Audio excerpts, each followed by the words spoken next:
এত নোংরা কথাবার্তা, এত নোংরা জীবন, এত অল্প বয়সে যদি এতটা নষ্ট হয়ে যাও, পচে যাও, আহা বাপ, শেষ পর্যন্ত তোমার বয়স যখন হবে 60-50, সেই পর্যন্ত তোমার হালাত কি হবে?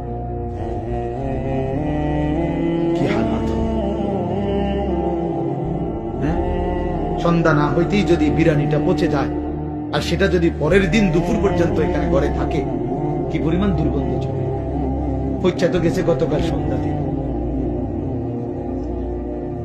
তাইলে তুমি যুবক যদি 16 বছর বয়সেই নষ্ট হয়ে যাও, 60 বছর পর্যন্ত, 40 বছর পর্যন্ত তোমার হালাত কি হবে? এত অল্প বয়সে যদি এত নারী ছবি, এত অসভ্যতা, এত নোংরামি, এটাই যদি ভালো লাগে, আফসোসের বিষয়, আফসোসের বিষয় বাপ, আফসোসের। ভাবা উচিত, ভাবা উচিত। ছেলেরা তোমরাও ভাইবো বাবা, এত কম বয়সে এতটা নষ্ট হয়ে যাওয়া তো উচিত ছিল। আমাদের ছেলে মেয়ে, তোমরা অনেক ছেলে আছো, কোনদিন এক ওয়াক্ত নামাজ পড়ো না। আহা, মুসলমানের বাচ্চা এত নিকৃষ্ট কেমনে হল? এত বড় জন্তু জানোয়ার, এত বড় হাইওয়ান, এত বড় কুকুর বিড়াল কেমনে হইল? কেমনে?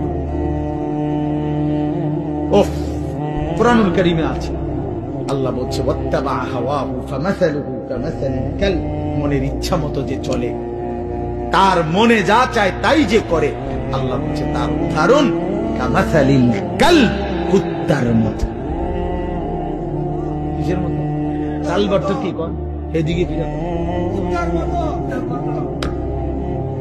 ফামাসালুহু কামাসালিল কালব, আল্লাহ পাক কোরআনে বলছে, সূরা আরাফের মধ্যে আল্লাহ বলছে নিজের মনে যা চায় তাই যে চলে, সে কুত্তার মতো। ওইটা কুত্তা। তাইলে মানুষের আর কোন, মুসলমান তো পরের কথা বেটা, তোর কোন মানুষের জাত তো না, তো কোন মানুষের জাতে না, মানুষের তো কোন কিসিমের মধ্যে পড়ে।